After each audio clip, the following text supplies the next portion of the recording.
everybody. Welcome to Sid and Lola's Natural Pet Shop podcast. We are going to be talking today about fillers. What are fillers?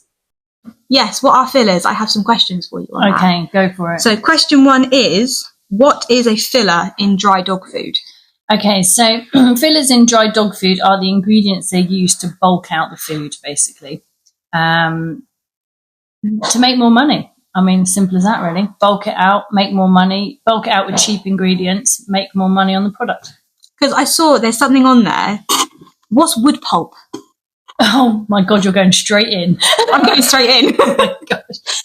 Chloe always goes off piece. This is not what we talked about. Okay, we have a list of questions here. She's gone rogue. The next question was supposed to be, what do they use as fillers? What do they use to bulk out dry dog food? Okay, so fillers will be, and lots of people will hear people talking about, but it's full of fillers. Full of fillers. And what does that mean? So basically, that's the ingredients used. So we've got wheat, grains, which will be rice, legumes, peas, lentils, that sort of thing. Also, maize is also a cheap filler. Potatoes, sweet potatoes, and some of them are worse than others, really. So they're all your fillers. So as we know, dogs need protein. And protein is where it's at for all dog food. So what they do is they use the minimum required amount of protein, which is what costs the most. And then they fill it out with all these fillers. And then that means that they can make that food go further and make more money on the product. Yeah. Well, the other question was, why are these fillers in cheaper brands? Are they bad for your dog? Yeah, so mostly because there's already low protein in these terrible dry dog foods, but also then you're feeding a huge amount of carbohydrates. So carbohydrates are sugars, they're glucose turned sugar. So you've now got high sugars in these foods, high carbohydrates, and we're feeding carnivores. So they just don't do very well. They are not designed... Oh, that's the grooming salon. They're not designed to digest carbohydrates in the same way that we are. So high starchy foods like rice and grains are bad for our dogs. They don't digest them very well. There's no place for grains and wheats and fillers really in a dog's diet. So they're high in sugar, and then that in turn means that they end up gaining more weight. There's more stress and strain on their kidneys and liver where they're trying to digest it. It spikes their insulin, so can cause diabetes. So yeah, there's no place really for all of these fillers in dog food. So like the cheaper brands of kibble, it's almost like just giving them junk food. Yeah, I mean the cheap brands of dog food, they will be majority carbohydrates again because they're cheap, and these companies will tell you that they know what they're doing and they're making these wonderful dog foods. And they'll have minimal amount of protein in it, and then it will be just carbohydrates. I guess they sort of lure you in with like the fancy packets and this is healthy and nutritious for your dog. Yeah. But if you dive into it, like what they actually put in there. If you read the labels, I think we all need to get better at reading labels on everything that we put in our bodies and in our dogs. Yeah. And the minimal amount of ingredients. If their ingredients is an essay, and there's words in there you can't pronounce or you've got no idea what they mean, then don't feed them to your dog, basically.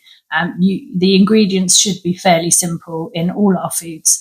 Then the less process needs to take place, and therefore it'll be more healthy for us. Yeah, which makes sense. You wouldn't eat something if you didn't understand what was on the packet yourself. Yeah. So why would you do it for your dog? And then it falls into that ultra-processed brand, which we're always going on about. That ultra-processed food leads to disease. And it's the same in humans and it's the same in dogs. So. Yeah. Right, what else have we got in here? Yep. What's wood pulp? Good, we're back to that.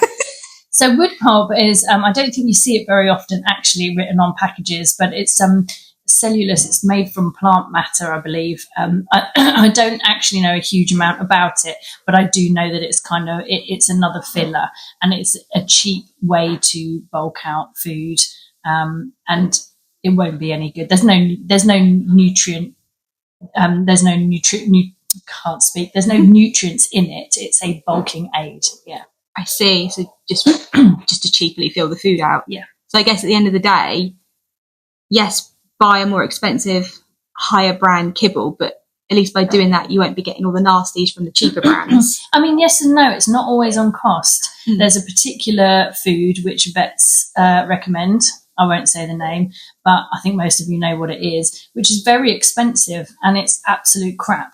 So it's not always the cost. That food is very high in carbohydrates. The protein is so hydrolyzed, it's almost not protein. And that's a very expensive food. So not always the cheap ones.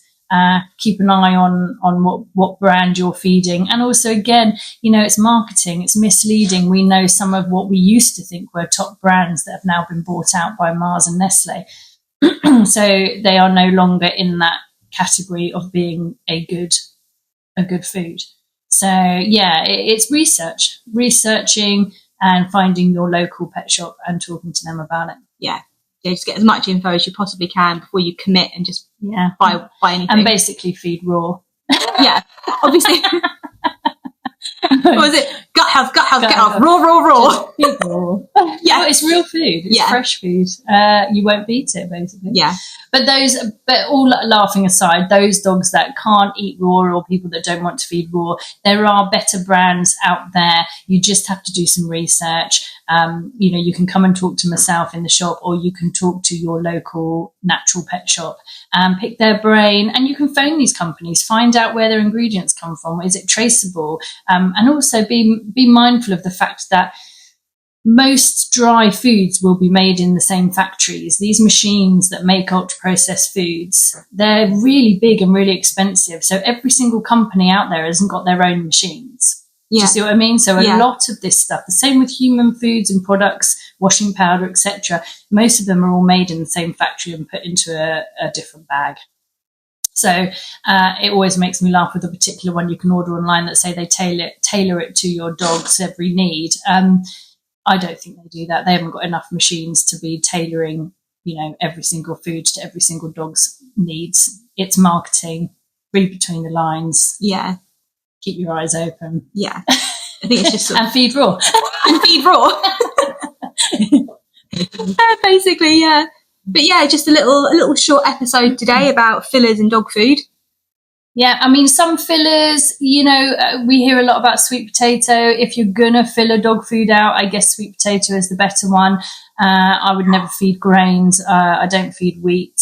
Would never feed white potatoes. Would never feed maize. Again, these ingredients when are they ever going to be seen in a dog's diet, in a carnivore's diet? They're just not. So there's no need for them. No nutritional benefit to them at all.